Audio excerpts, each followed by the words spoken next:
Quelles sont les chances de nos Français à l'UFC Paris ce samedi? Le bal France-Brésil va ouvrir avec le combat d'Oumar Sy. Et selon moi, on est sur l'affrontement le plus facile côté français.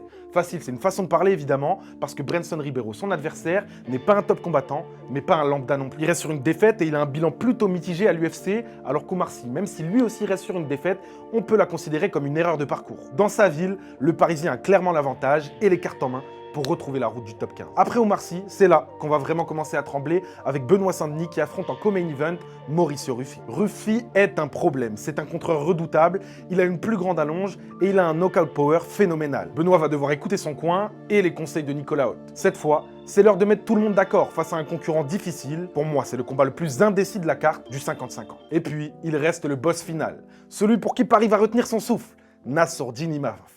Alors oui, son adversaire c'est Borralho, mais en vérité, c'est aussi un combat contre l'UFC, contre les mauvaises langues et contre ceux qui disent qu'il ne correspond pas au code de l'organisation. Face à Borralho, les cotes le placent même dans le rôle d'outsider. Sauf que nous, Français, on a vu l'évolution d'Imavov. Et aujourd'hui, il a tout pour s'imposer. Le vrai défi, c'est qu'il ne s'agit pas simplement de gagner, il doit marquer les esprits, comme il l'a fait face à Adesanya, pour forcer l'UFC à lui donner sa chance pour le titre contre Khamzat Chimaev. L'UFC Paris sera une fête, c'est sûr, mais surtout plus qu'une simple soirée de MMA. Entre les pièges et peut-être un futur title shot, les Français peuvent tout gagner